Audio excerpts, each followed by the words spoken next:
Hello travellers, এবার কোরবানি ঈদের ছুটিতে আমরা চলে গেছিলাম আফ্রিকান কান্ট্রি কেনিয়াতে। সো যেহেতু এশিয়ার বাইরে এটাই আমার প্রথম ট্রাভেলিং, সো একটু তো এক্সাইটমেন্ট ছিল, প্লাস একটু নার্ভাসও ছিলাম যে ইমিগ্রেশনটা কীরকম হয়। So immigration was quite smooth, but তারা আমাদেরকে ডাবল চেক করে, আমাদের ভিসাটা তারা ভেরিফাই করে, দেন কিছু বেসিক কোশ্চেন আস্ক করে যে কেন যাব, কতদিন থাকবো, কী উদ্দেশ্যে যেতে যাচ্ছি। সো বেসিক কোশ্চেনিংয়ের পরে তারা আমাদেরকে ক্লিয়ারেন্স দিয়ে দেয়।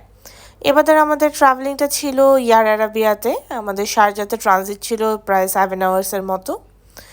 সো ট্রানজিট টাইমটা, অবশ্যই ট্রানজিট টাইম সবসময় একটু বোরিংই হয়, তারপরেও শারজার এয়ারপোর্টটা বেশ গোছানো, বেসিক কিছু চেঞ্জ শপ ওদের এখানে আছে, টাইম স্পেন্ড করার মতো খারাপ না, প্রপার রেস্টিং রুম আছে, এবং দিনটা একটু ঈদের ছিল।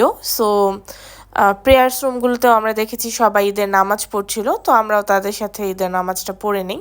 কোনো জামাত হয়নি, যে যার যার মতো পড়ে নিচ্ছিল। এবং যেহেতু দুবাই মুসলিম কান্ট্রি, ইউএই একটা মুসলিম country, Dubai airport, Sharjah airport, ওদের সব জায়গাতেই প্রেয়ার রুমটা থাকে, আমি দেখেছি এটা। ওখানে আসলে খুব বড় এয়ারপোর্ট যদিও না, তারপরেও আমার কাছে গোছানো লেগেছে এবং মনে হচ্ছে সব ধরনের ইকুইপমেন্ট ওখানে আছে, প্রপারলি টাইম স্পেন্ড করার মতো, ফুড স্ন্যাকিংয়ের মতো, রেস্টরুমের মতো আছে, লাউঞ্জও আছে ওদের।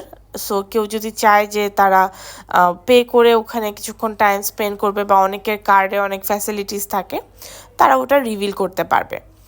তো আমরা আসলে লাউঞ্জ নেওয়া হয়নি, আমাদের টাইমটা এমনিতেই মোটামুটি চলে গেছে, খুব একটা আসলে রাশ মনে হয়নি। 6 আওয়ার্সের মতোই তো অ্যাকচুয়ালি আমাদের রেস্ট করতে হয়েছে, এদিকে নামতে উঠতে 1 আওয়ারের মতো চলে গেছে। এবং ওদের ফুড কোর্টটাও বেশ নাইস, গোছানো ছিল, বেশ কিছু ফুড ওখানে অ্যাভেলেবেল ছিল। ইন্ডিয়ান টেস্টের কিছু ফুড ছিল, দেন অ্যারাবিক ছিল, নর্মাল ফিউশন ফুড ছিল, দেন ম্যাকডোনাল্ডস ছিল, আরও বেশ কিছু দোকান ছিল। অনেক ভাস্ট কিছু না, তারপরেও একটা ট্রানজিট ফ্লাইটের জন্য বা একটা বিভিন্ন দেশের লোকজন যেহেতু এখানে ল্যান্ড করে, তো আশা করি তাদের টেস্ট বার্ট অনুযায়ী খাবার শারজা এয়ারপোর্টে মোটামুটি পাওয়া যায়। টাইমটা আমরা আমাদের মতো করে স্প্লিট করে কাটিয়ে নিয়েছি, খারাপ যায়নি। আর এক্সাইটমেন্ট তো অবশ্যই ছিল, নতুন একটা কন্টিনেন্টে যাচ্ছি, ঘুরে দেখার মতো বিষয়গুলো ছিল। সো আলহামদুলিল্লাহ টাইমটা আমাদের ভালোই স্পেন্ড হয়েছে ওখানে। মোটামুটি যদিও রাত্রেবেলা ছিল জন্য একটু টায়ার্ড লাগছিল, other than that it was good. Then আমরা ল্যান্ড করি কেনিয়াতে। কেনিয়ার weather was so good, Nairobi is so nice. এখানে খুবই বেসিক আমাদের একটা ইমিগ্রেশন হয়, জেনারেল তেমন কিছুই আক্স করেনি, জাস্ট একটা দুইটা বেসিক কোশ্চেন।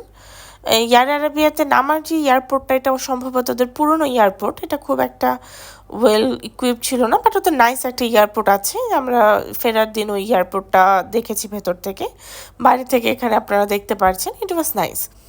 অ্যান্ড সবচেয়ে মজার ব্যাপার হচ্ছে, আমি আসলে এত এক্সপেক্ট করিনি যে নাইরোবি এত নাইস হবে। আমার কাছে খুবই গোছানো লেগেছে, খুব নিট অ্যান্ড ক্লিন, এবং ওদের রাস্তাঘাট বেশ পরিষ্কার এবং খুবই সুন্দরভাবে গোছানো, সব কিছু একদম পরিপাটিভাবে করা ছিল।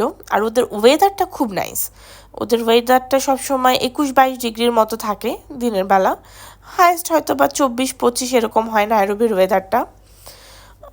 ইট ওয়াজ নাইস, ওই দিনের ওয়েদারটা খুবই ভালো ছিল, আকাশ একদম পরিষ্কার ছিল, আমরা খুবই এনজয় করি। তো তারপরে আমরা দুপুরে লাঞ্চ শেষ করে রাত হয়ে যায়, ডিনারটা আমরা করে নেই হোটেল থেকেই। এটা আমাদের হোটেলের একটু, যেহেতু লং জার্নি আমরা করে এসেছি, টোটাল প্রায় 17 ঘন্টার মতো আমাদের ফ্লাইট ছিল।